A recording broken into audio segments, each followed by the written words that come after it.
सामने नजर आ रही है, जहां अवैध प्रोजेक्ट की लगातार जांच होगी। जीएनआईडीए से मांगी गई है पूरी रिपोर्ट। 4 हफ्ते में जवाब देने के निर्देश भी जारी कर दिए हैं। बड़ी खबर आपको बता रहे ग्रेटर नोएडा से आ रही है।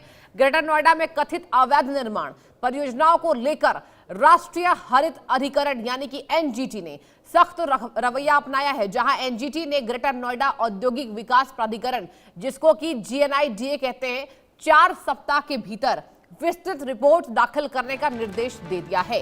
ये जो मामला है ये उन परियोजनाओं से जुड़ा है जिन पर पर्यावरणीय नियमों और निर्माण संबंधी मानकों के उल्लंघन के आरोप लगाए गए हैं।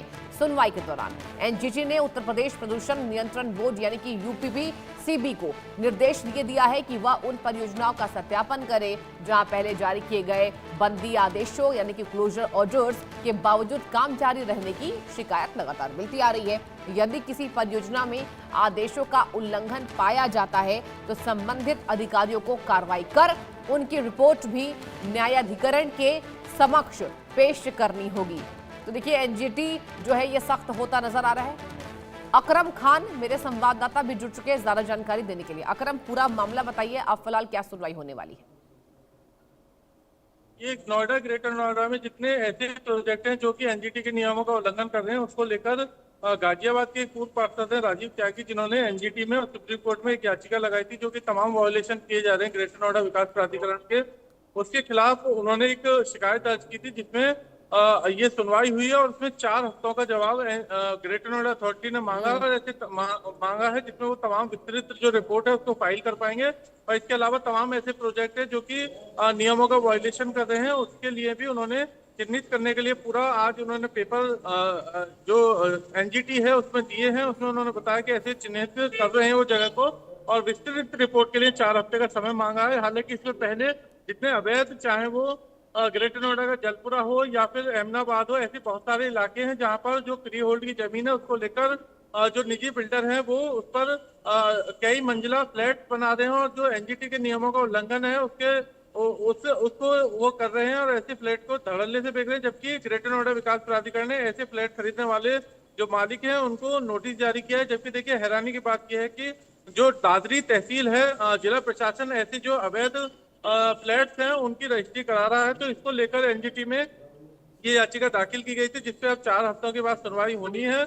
और इस बीच अथॉरिटी पूरी जो रोड मैप है अब तक क्या कार्रवाई करी और कितने ऐसे फ्लैट्स या ऐसी जगह हैं जिनको चिन्हित किया है, उन सबके बारे में विस्तृत जानकारी एनजीटी को सौंपेगी, जिसके बाद ये तय हो पाएगा कि उन प्रोजेक्ट्स पर बिल्डोजर चलेगा या फिर उनका क्या भविष्य है। और जो बायर्स हैं वो लगातार मांग कर रहे हैं कि जिला प्रशासन ने अगर वो अवैध थे तो उनकी रजिस्ट्री क्यों होने दी। तो ये तमाम सवाल हैं जिसका जवाब अब ग्रेटर नोएडा विकास प्राधिकरण एनजीटी में देगा और वहां से क्या कार्रवाई होगी ये भी देखना होगा। तो 4 हफ्ते बाद अब इसमें सुनवाई होनी है। जी बिल्कुल अकरम, देखिए धड़ल्ले से ग्रेटर नोएडा की मैं बात करना चाहूंगी। अवैध कॉलोनियों का विकास हो रहा है, लगातार निर्माण हो रहा है और न जाने मानकों का उल्लंघन कितने समय पहले किया जा रहा है। लेकिन देखिए गनीमत यह है कि अभी जो नजर है वो टिकी हुई है इस खबर को लेकर। ये बताइए कितनी अब तक यहाँ पर रेखांकित की गई है अवैध निर्माण कॉलोनियां?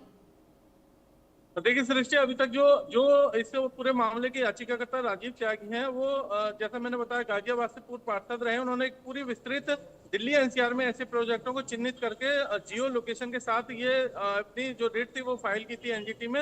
उसमें ग्रेटर नोएडा की अगर मैं बात करूं तो अहमदाबाद, जलपुरा और सरफाबाद ऐसे कई इलाके हैं जो कि अधिसूचित इलाके हैं। प्राधिकरण ने जिनको अधिसूचित दर्ज किया है उसमें किसी भी तरह का निर्माण पर रोक लगी हुई है।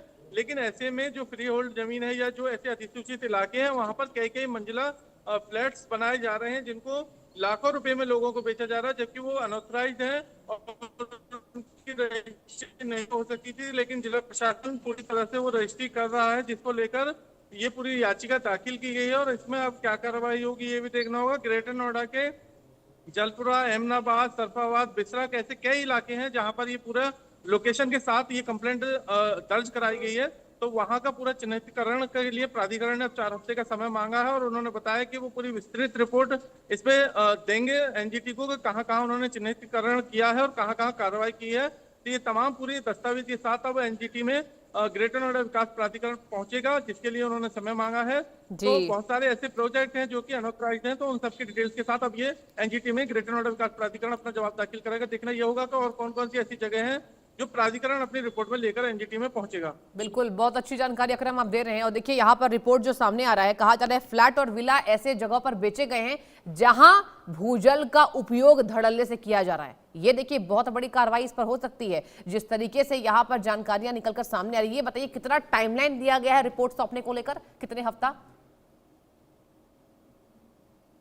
बिल्कुल देखिए, जो जैसा हमने कहा कि बिस्तरक में बहुत सारे इलाके हैं और जो अब से पहली सुनवाई एनजीटी में इस पूरे मामले को लेकर हुई है और इसी में ही सुप्रीम कोर्ट में भी एक सुनवाई चल रही है। अच्छा। और अब जब 24 सितंबर का समय दिया गया है, जो अब अगली सुनवाई होने वाली है एनजीटी में, तो उसमें जैसे साहबेरी में है बहुत सारे ऐसे प्रोजेक्ट हैं जो कि अवैध हैं, उन पर सील लगी हुई है लेकिन फिर भी वहां पर काम चल रहा है। तो ये तमाम सवाल खड़े करता है कि प्राधिकरण आखिर उस समय कहाँ सोया हुआ था जब अधिसूचित जगह पे इस तरह की बिल्डिंग बन रही थी और उनका अब भी निर्माण हो रहा है धड़ल्ले से, तो क्यों उन पे कार्रवाई नहीं की गई? हालांकि जिन लोगों ने ये जमीन खरीदी है, जिन लोगों ने ये फ्लैट्स खरीदे हैं, उन्होंने अपनी जो पूरी जीवन का कमाई थी वो अपना सपनों का आशियाना खरीदने के लिए दे दी, लेकिन अब प्राधिकरण ने उन्हें नोटिस जारी किया और बताया कि अवैध है। तो ये तमाम बातें हैं जो अब जो विस्तृत रिपोर्ट आएगी उसमें प्राधिकरण को बताना होगा कि खामी कहाँ पर थी, किसकी गलती थी और कैसे ये रजिस्ट्री हो गई। ये तमाम बातें हैं जिनको प्राधिकरण को बताना होगा। तो सुनवाई जब होगी अगली, तो उस पर ये देखने वाली बात होगी कि क्या क्या प्राधिकरण अपनी तैयारियों में वहां लेकर पहुंचता है और एनजीटी उस पर क्या रुख अपनाती है। जी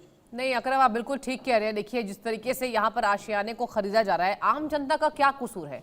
वो तो नहीं जानते हैं ना कि ये जो कॉलोनियां है जहां हम अपने फ्लैट्स ले रहे हैं, विलास को खरीद रहे हैं, वो अवैध है। अब उन जनता का क्या यहाँ पर दोष है? ये बताइए कि राहत कब तक मिलती नजर आएगी? देखिए, जिन लोगों ने ये फ्लैट्स खरीदा है उनका कहना है कि बड़े बड़े ब्राउचर और जो विज्ञापन थे उनके जरिए बताया गया था कि यहाँ पर रजिस्ट्री हो रही है और रजिस्ट्री वाकई में हो भी रही है। इसी चक्कर में वो जो बायर्स हैं वो फंसे यहाँ पर, और बाकायदा रजिस्ट्री भी हो रही है, ब्राउचर उसके जगह जगह रोड पर लगे हुए हैं, होल्डिंग लगे हुए हैं। तो ऐसे में ये तमाम जो रजिस्ट्रियां वो कैसे हो रही थी, ये सवाल है, जो कि लोगों ने अपने लाखों रुपए इन्वेस्टमेंट करके इसके बाद, और देखिए एनबीसी जो बैंक होते हैं वो इस पे लोन भी कर रहे हैं, तो तमाम लोन हो रहे हैं, तमाम फ्लैटों की रजिस्ट्री हो रही है और अब प्राधिकरण ने बहुत सारे लोगों को नोटिस भेजा है कि पूरी तरह से अनऑथराइज्ड और इसको गिराया जाएगा। तो ये पूरा जो मामला है अब सुप्रीम कोर्ट और एनजीटी में अटका हुआ है। वहां से जब ये क्लियर होगा कि क्या वैध है क्या अवैध है और इसके लिए कौन जिम्मेदार है, तब ये साफ हो पाएगा। लेकिन जो बायर्स हैं उनके ऊपर जरूर संकट के बादल मंडरा रहे हैं, क्योंकि उन्होंने अपनी जीवन भर की कमाई यहाँ पर लगा दी और उसके बाद जो बैंक की किस्तें हैं वो लगातार जारी है। लेकिन ऐसे में अब जब प्राधिकरण ने अपना फरमान सुनाया है कि अवैध है, तो ऐसे में जरूर चिंता की लकीरें उनके माथे पर हैं, क्योंकि उन्होंने पूरा अपनी जिंदगी भर की कमाई लगा दी है। और एनजीटी इसमें क्या बायर्स को राहत दे पाएगा या किसके खिलाफ कार्रवाई होगी, ये तमाम देखने वाली बात होंगी। जी बिल्कुल अकरम, देखिए यहाँ पर 3 सोसाइटीज का जो नाम है वो मुख्यतः बाहर आ रहा है, जो कि नोएडा की क्षमता इनक्लेव है, द्वारका सिटी है और सहारा इनक्लेव है। ये बड़े बड़े नाम हैं जो अब जांच का विषय है और शायद से तलवार लटक सकती है। ये बताइए, सुप्रीम कोर्ट का आपने जिक्र किया, क्या कुछ सुनवाई हुई है अब तक या फिर सुप्रीम कोर्ट में होनी है? देखिए, सुप्रीम कोर्ट में अब तक जो हमारी उनसे याचिका करता है उनसे बात हुई, उनका कहना है कि सुप्रीम कोर्ट ने भी इस मामले में संज्ञान लिया है और तमाम जो प्राधिकरण के अधिकारी हो, जिला प्रशासन के अधिकारी हो, उनको तलब किया है और उनसे जवाब भी मांगा गया है। तो सुप्रीम कोर्ट में भी एक सुनवाई है जो चल रही है इस पूरे मामले को लेकर। लेकिन जो एनजीटी में अब जो सुनवाई हुई थी उसमें 4 हफ्तों का समय प्राधिकरण ने लिया है, लेकिन सुप्रीम कोर्ट पे भी निगाह है। चलिए ठीक है, सुप्रीम कोर्ट पे सभी की निगाह है अकरम, देखने वाली बात होती है कि क्या सुनवाई होती है। आपका बहुत बहुत शुक्रिया।